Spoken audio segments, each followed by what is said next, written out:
Hello my dear friends, कैसे हो आप लोग। उम्मीद करता हूँ आप लोग अच्छे और स्वस्थ होंगे। आज हम लोग पाइथागोरस थ्योरम को जानेंगे कंप्लीट बेसिक से।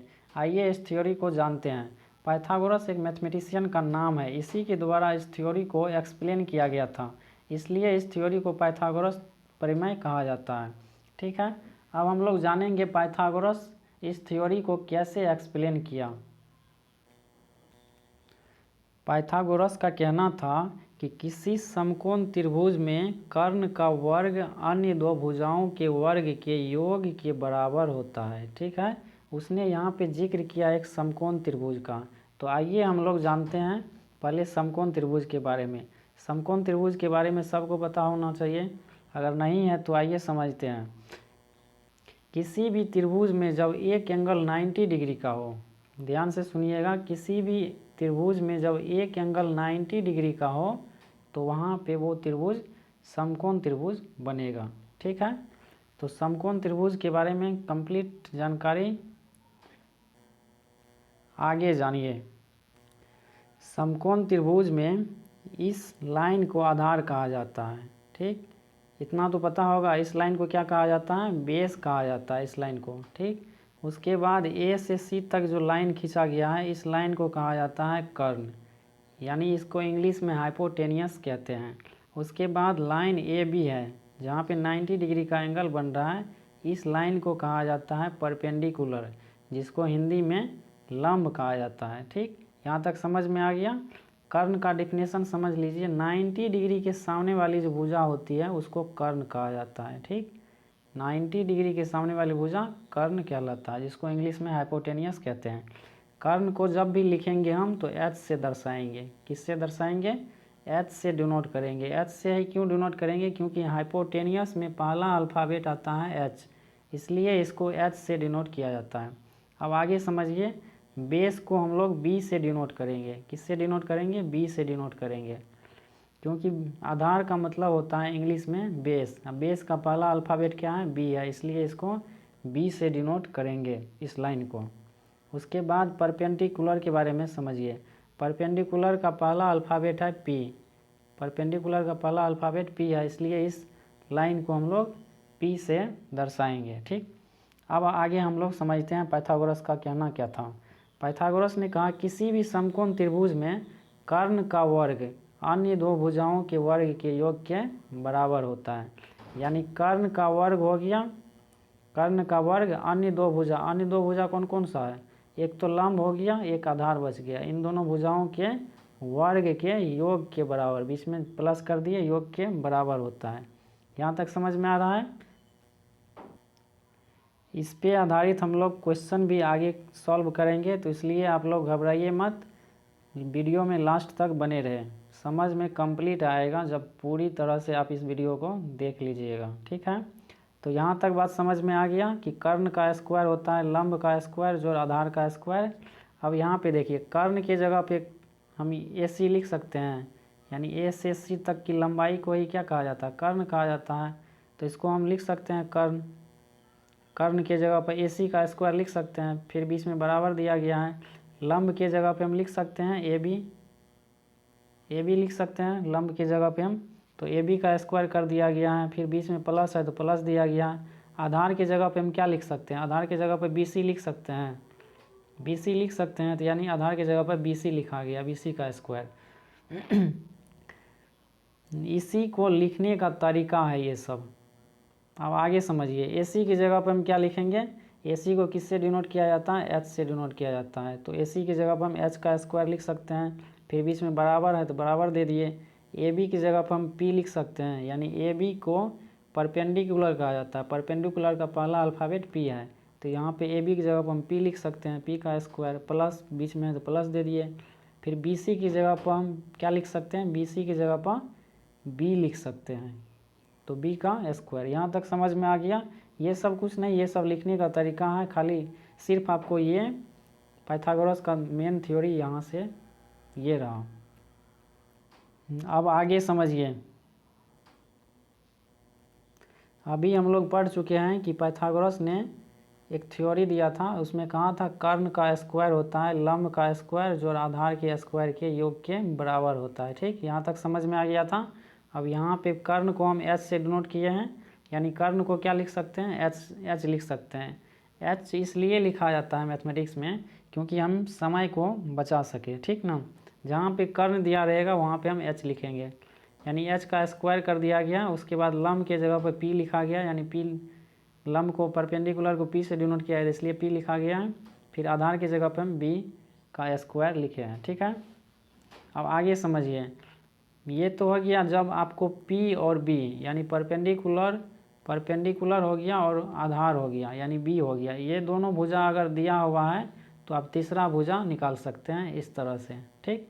उसके बाद समझिए इसमें 3 ही टाइप बनते हैं। उसके बाद आपको परपेंडिकुलर दे दिया जाएगा और हाइपोटेनियस भी दे दिया जाएगा। आपसे बोला जाएगा कि बेस क्या होगा ये निकालने के लिए। तो बेस कैसे निकलेगा, तो बेस हाइपोटेनियस में से आपको परपेंडिकुलर को घटा देना है, यानी हाइपोटेनियस में से परपेंडिकुलर के स्क्वायर के घटाना है। तो यानी ये हो गया, ये फार्मूला कह लीजिए या बेसिक मेथड कह लीजिए, ये हो गया आपको बेस निकालने के लिए ये मेथड को अपनाना पड़ेगा, ठीक है। अब आइए हम जानते हैं अगर बेस दिया हुआ है और परपेंडिकुलर भी दिया हुआ है, नहीं हाइपोटेनियस दिया हुआ है, तो परपेंडिकुलर कैसे निकालेंगे, ठीक।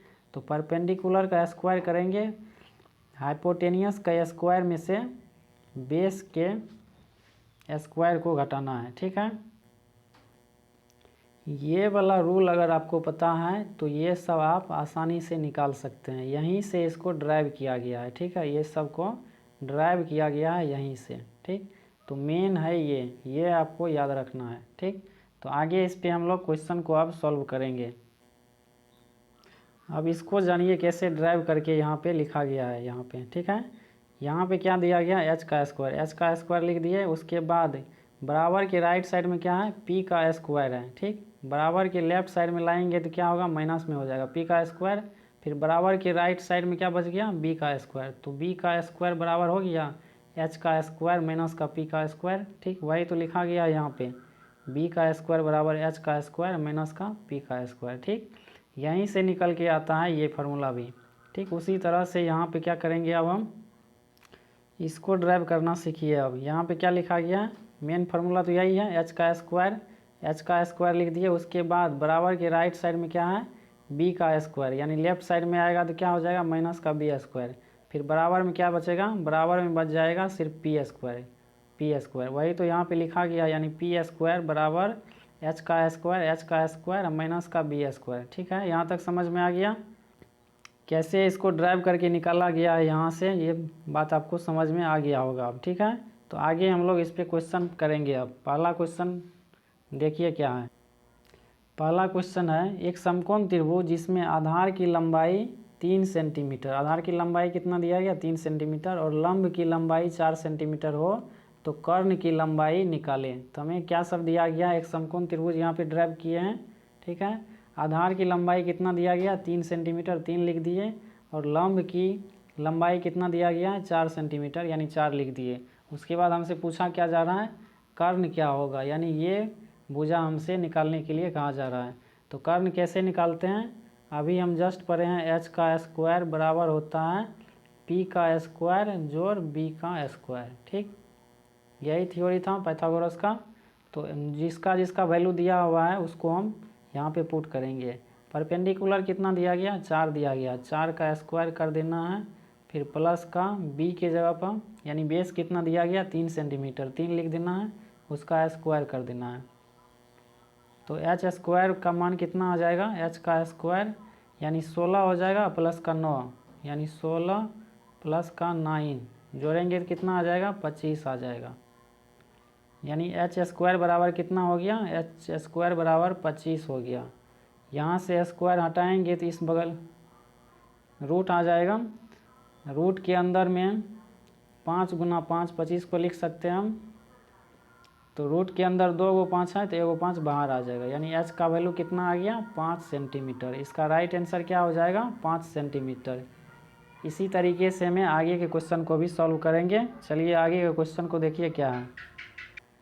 आप चाहे तो इस तरीके से भी इसको लिख सकते हैं, लेकिन हम लोग समय को बचाने के लिए इस तरीके से यूज करते हैं इसको, ठीक है। तो आपको उम्मीद करता हूँ कि समझ में आ गया होगा। दूसरा क्वेश्चन देखिए क्या कहता है। एक समकोण त्रिभुज जिसमें आधार की लंबाई 7 सेंटीमीटर, यानी आधार दिया गया है 7 सेंटीमीटर, उसके बाद कर्ण की लंबाई कितना दिया गया 25 सेंटीमीटर, यानी कर्ण की लंबाई 25 सेंटीमीटर दिया गया है, हमें लंब की लंबाई निकालना है। तो हम पाइथागोरस थ्योरम लगाएंगे इसमें भी। तो पाइथागोरस थ्योरम क्या कहता है, एच का स्क्वायर बराबर होता है पी का स्क्वायर जोड़ बी का स्क्वायर। पी का स्क्वायर, एक मिनट, यही होता है पी का स्क्वायर प्लस का बी का स्क्वायर पाइथागोरस थ्योरम से। तो जिसका जिसका वैल्यू दिया गया उसको लिखेंगे। एच का वैल्यू कितना दिया गया 25, 25 का कर देना है क्या स्क्वायर कर देना है, 25 का हो गया स्क्वायर बराबर पी का वैल्यू कितना दिया गया, पी का वैल्यू नहीं दिया गया, पी हमें निकालना है तो पी का स्क्वायर कर देना है प्लस का बी का वैल्यू कितना दिया गया 7 सेंटीमीटर, 7 का स्क्वायर करेंगे तो कितना आ जाएगा 49 हो जाएगा। हम डायरेक्ट लिख रहे हैं, इसको पूरा लिख ही देते हैं 7 का स्क्वायर, ठीक। अगला स्टेप में देखिए 25 का स्क्वायर करेंगे 625 आ जाएगा, फिर बराबर में पी का स्क्वायर, फिर प्लस का 7 का स्क्वायर करेंगे तो 49 आ जाएगा। अब बराबर के राइट साइड में 49 है, इधर लाएंगे तो क्या हो जाएगा माइनस में हो जाएगा। 625 माइनस का कितना हो जाएगा 49। अब बराबर में क्या बच जाएगा पी का स्क्वायर। 625 में से 49 को घटाएंगे कितना आ जाएगा 576 आ जाएगा, 576। बराबर में क्या आ जाएगा, बराबर में बचा हुआ है पी का स्क्वायर, पी का स्क्वायर लिख देंगे। स्क्वायर इधर से हटाएंगे तो क्या बचेगा, इधर रूट लग जाएगा, ठीक। अब रूट के अंदर में 576 है, उसका गुणनखंड होगा 24 गुना 24। आप लोग करके देख लीजिएगा, 24 गुना 24 होगा इसका गुणनखंड, ठीक। इसमें रूट लगाना है, उसके बाद बच गया क्या पी बच गया। अब इस रूट के अंदर में 2 को 24 है, एक 24 बाहर आ जाएगा, बराबर में क्या हो जाएगा पी, यानी पी का वैल्यू कितना हो गया 24 हो गया, यानी इस ए बी की लंबाई कितना हो गया 24 सेंटीमीटर, ठीक है। अगला क्वेश्चन देखिए अब 3 नंबर का। तीसरा क्वेश्चन है, एक समकोण त्रिभुज जिसमें लंब की लंबाई 12 सेंटीमीटर है और कर्ण की लंबाई 13 सेंटीमीटर। एक समकोण त्रिभुज बना दिया गया यहाँ पे, उसमें लंब की लंबाई कितना दिया गया 12 सेंटीमीटर और कर्ण की लंबाई 13 सेंटीमीटर यहाँ पे लिखा गया है। हमसे इस बार आधार की लंबाई पूछा गया है, क्या होगा, ठीक। तो हम क्या जानते हैं पाइथागोरस परिमेय से, एच का स्क्वायर होता है किसके बराबर होता है पी का स्क्वायर जोड़ बी का स्क्वायर, ठीक।